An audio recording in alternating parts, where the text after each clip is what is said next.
Capítulo 14. Até que Cristo seja formado em vós. Meus filhos, por quem de novo sofro as dores de parto, até ser Cristo formado em vós. Gálatas capítulo 4 versículo 19. Paulo tinha sofrido dores de parto, gemido e orado em outras línguas em favor dessas pessoas, e nasceram de novo. Esse tipo de labuta dá a ideia de uma mulher que sofre as dores de parto, com agonia dolorosa e gemidos. Agora, Paulo diz que está sofrendo as dores de parto de novo até Cristo ser formado neles. Ele sofrerá dores de parto por eles, para nascerem no reino de Deus, e agora está sofrendo dores de parto por eles como crentes, para se tornarem maduros, para crescerem e não serem cristãos infantis. Há uma semelhança entre o crescimento espiritual e o crescimento físico. Ninguém nasce como ser humano adulto. Na dimensão natural, as pessoas nascem como nenéns e vão crescendo. Ninguém nasce como cristão totalmente maduro. Nascem como nenéns. E então devem crescer espiritualmente. A Bíblia diz: desejai ardentemente, como crianças recém-nascidas, o genuíno leite espiritual, para que por ele vos seja dado crescimento. 1 Pedro capítulo 2 versículo 2.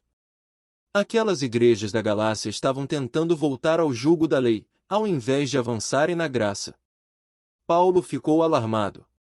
E, portanto, intercedia, orava, sentia dores de parto por elas, a fim de amadurecerem e crescerem. Epáfras fez a mesma coisa em favor dos cristãos em Colossos, em Laodiceia e em Hierápolis. Colossenses capítulo 4 versículo 12 e 13. Versículo 12. Saúda-vos Epáfras, que é dentre vós, servo de Cristo Jesus, o qual se esforça sobremaneira, continuamente, por vós, nas orações, para que vos conserveis perfeitos e plenamente convictos em toda a vontade de Deus. Versículo 13. E dele dou testemunho de que muito se preocupa por vós, pelos de Laodiceia e pelos de Hierápolis. O dicionário de W. Evine oferece o seguinte significado para a palavra grega panos, que é traduzida por esforçar-se no versículo 12, denota labuta, trabalho pesado, as consequências da labuta, que são aflição, sofrimento, dor. Essa palavra é traduzida por dor em Apocalipse capítulo 16 versículo 10. Vine também diz que a palavra traduzida por preocupa-se no versículo 13 é essa mesma palavra panos nos melhores manuscritos.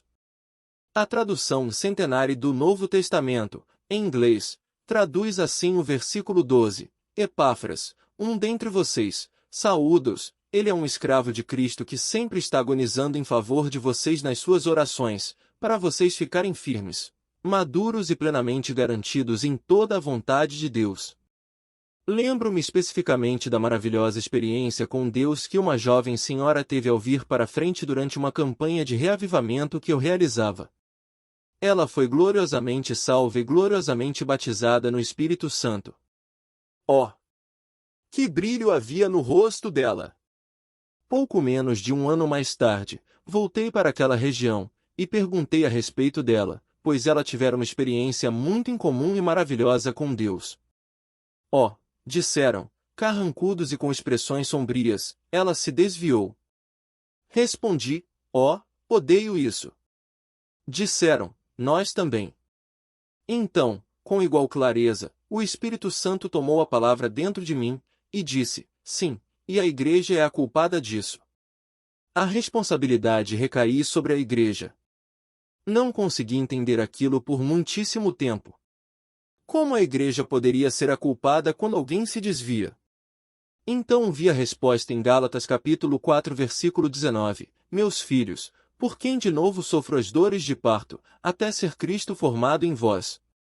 Veja bem, aquela igreja ficou apenas olhando enquanto ela foi salva e batizada no Espírito Santo.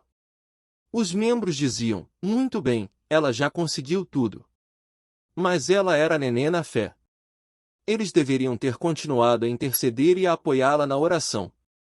Mas, por que não o fizeram? Deus, quando chegar o dia do juízo, considerará aquela igreja culpada. Ele vai requerer de todas as igrejas a responsabilidade pelos nenéns nascidos dentro delas. O que você fez com eles, será a pergunta. Você os ensinou? Você continuou orando por eles? Ou, Se cometiam um engano, você os derrubava, dizendo: desviado repugnante, endireite-se com Deus, ou saia daqui, resolva agora. Enquanto as pessoas são espiritualmente nenéns, alguém precisa levá-las no colo. Alguém precisa alimentá-las. Alguém precisa cuidar delas. Essa é uma das situações em que o ministério da intercessão tem grande necessidade. Alguém precisa interceder, tomar o lugar de outra pessoa. Os intercessores devem apoiá-los enquanto aprendem a andar. Quando meus filhos ou netos caíam enquanto aprendiam a andar, eu não dava palmadas neles. Pegava neles e os abraçava com amor, dizendo: continue firme, querido. Você vai aprender. Em muitos casos, ao orar por cristãos, tamanha dor de parto não é necessária, porque não estão tão fortemente amarrados como a igreja da Galácia parece ter estado.